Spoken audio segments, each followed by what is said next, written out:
Commercial coffee for me, it's like a filling station. You need petrol, right? What I need is something that's going to give me the kick or the boost that I need to enable me to go and do the next thing. The quality of my interaction with it is probably not as central. I mean, yes, I do want it to taste good, but ultimately I'm hiring that commercial coffee to give me the boost and the caffeine kick. And there's nothing wrong with that. That is the purpose that it serves. Welcome to the Daily Coffee Pro by Mapper Forward, friends. I'm your host, Lee Safar, and this is episode 1 of a very exciting series for me. One of my favorite people to invite onto the podcast, Brian Gaffney. Welcome back to the podcast, sir. Thank you, Lee. Super appreciate you inviting me back to the conversation. Super excited to engage around some of the topics that we have planned and to hear from the community what they think of it as a result of the discussion. You are a favorite. I did tell you that off the air, but I want to make sure that everybody knows that you were one of the favorites of the year that you came on the podcast for the first time. So when I posted this question on social media, on LinkedIn specifically, and said, is specialty coffee a viable business model or is it an expensive hobby? I was not surprised when I heard your comments on there, and I thought, I got to get Brian onto the podcast so that we can have an extensive conversation about this, because you bring two perspectives. The last time you were on the podcast, you were purely a consumer and you're a consultant in the business world, but now you're a part of the industry, correct? That is correct. I think like many management consultants, right, we work on lots of problems in lots of industries, and coffee is one where I finally found a problem that I really wanted to commit myself to full time and trying to help solve. Since the last time we spoke, I'm now working with Caravela Coffee. Yes, the wonderful Caravela, who are not a sponsor of this podcast, but I have a lot of respect for the work that they do and all the producers that I speak to that work with Caravela, and all the people in the industry that work and are associated with Caravela have so many beautiful things to say about them. So congratulations on becoming a part of a wonderful company.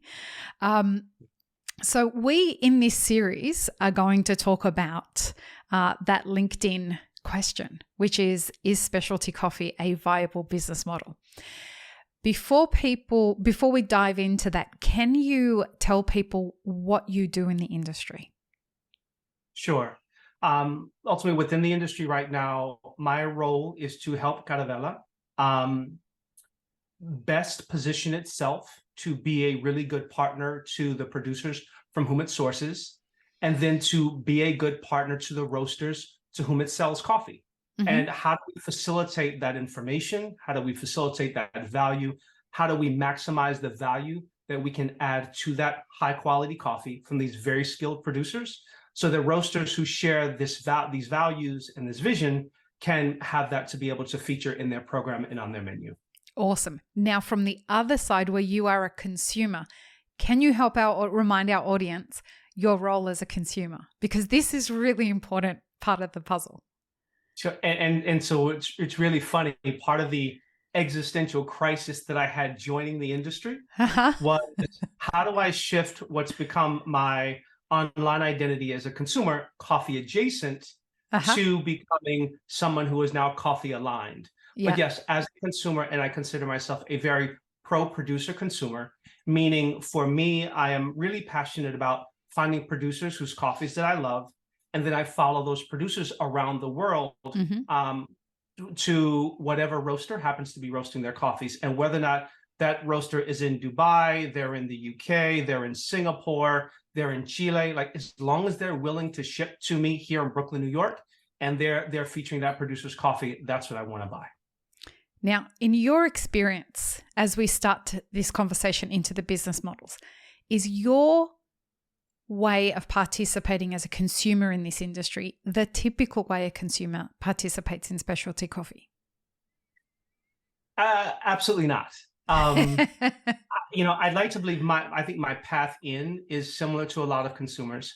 I think for me, the opportunity was meeting roasters who really cared about the coffees that they were roasting, and facilitating that relationship between the producer themselves and me.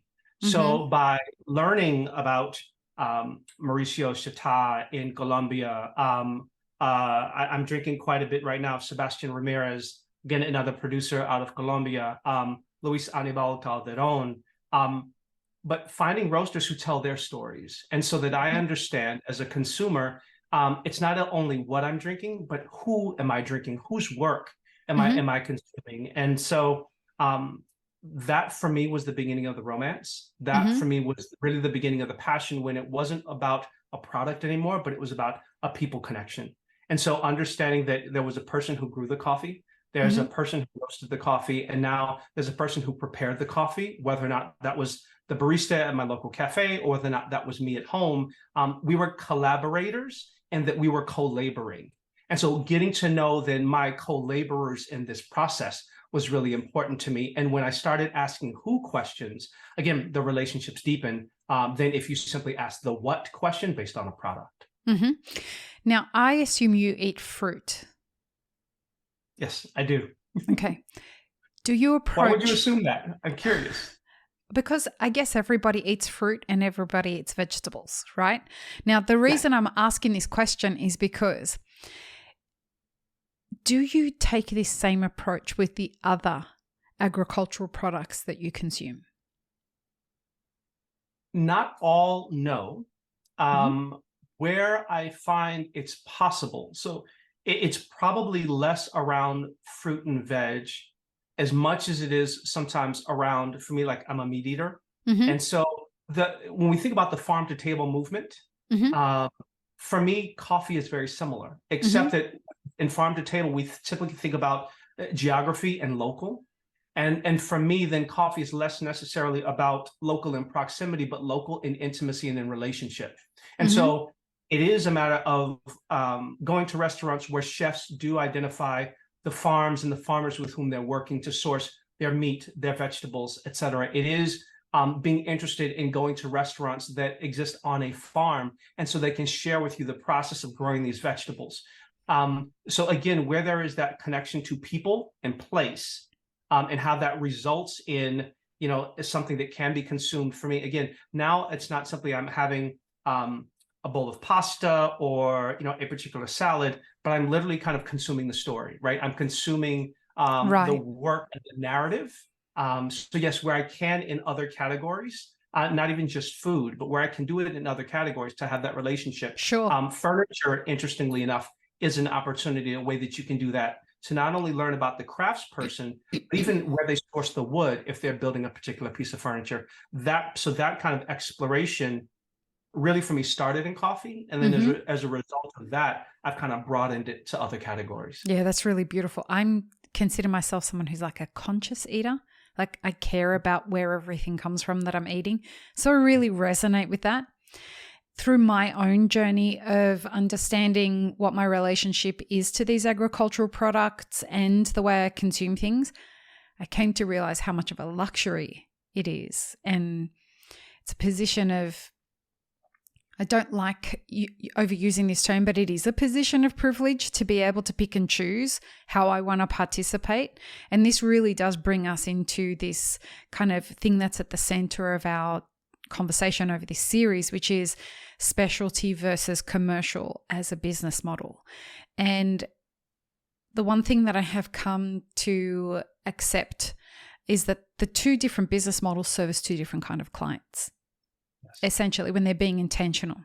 So why don't you go ahead and tell us how you see those two different business models and what the variability between them is? Sure. And I even go back to seeing the post, unlike, what any good, how to start your day advice tips will be. I woke up and the first thing I looked at was LinkedIn. So literally hadn't gotten out of bed yet, hadn't had my first cup of coffee. And because of the difference in time zone between Australia and the US, right? So I literally see your post. And so I'm glad, one, that it was intelligible, right? It was fantastic. I hadn't quite gotten out of the bed yet, but I sat and responded. And, the idea of specialty versus, commodity or commercial, for me is at the core of why, as an industry, specialty coffee struggles. So let's use an analogy, right, or metaphor. Commercial coffee for me, it's like a filling station. You need petrol, right? What I need is something that's going to give me the kick or the boost that I need to enable me to go and do the next thing. The quality of my interaction with it is probably not as central. I mean, yes, I do want it to taste good, but ultimately I'm hiring that commercial coffee to give me the boost and the caffeine kick. And there's nothing wrong with that. That is the purpose that it serves. Specialty, on the other hand, is now we shift from the idea of fuel to food.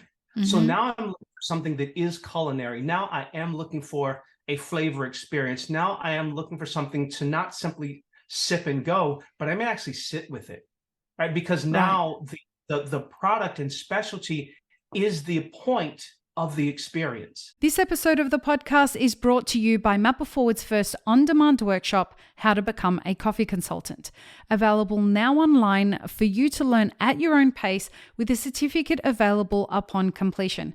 Click the link in the show notes to access today for just €50. Right, so it's not simply serving a function of caffeine boost, and it can, right? Absolutely. But there is this idea where flavor plays a bigger note, where the value that I'm getting from it, the job that I'm hiring that specialty coffee to do is a different job than that commercial coffee is being hired to do. The experience that it provides, the time that I spend with it, the expectations that I have of it, the questions that I ask of that coffee are very different.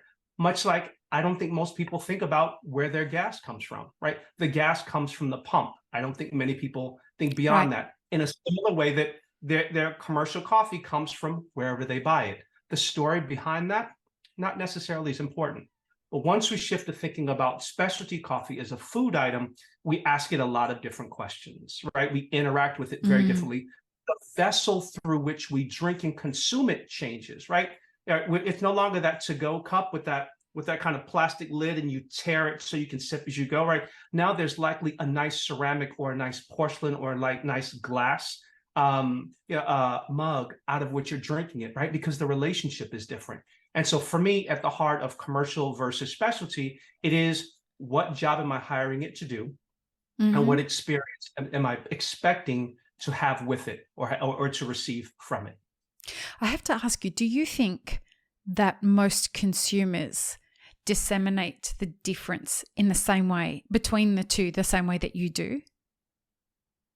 I think inherently they might. Whether or not they spent enough time thinking about it to articulate it that way, maybe not. But I think about, I think about having a burger. If, you want a burger really, really quickly, right? And you may go to a quick serve restaurant, or you want a burger where it may be grass-fed beef, right? Where it's being served with, these toppings, et cetera. You can choose the temperature through which you get it.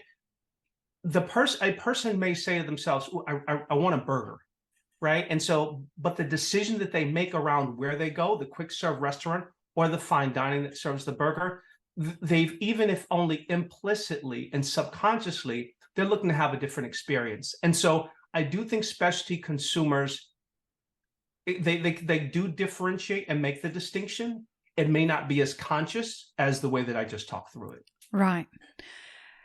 I love this.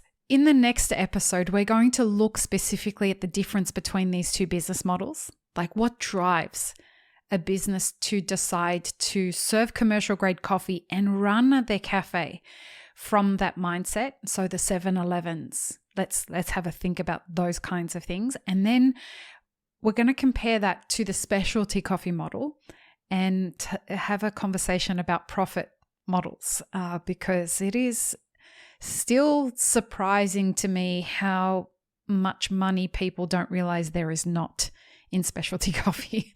So join us for the next episode, folks.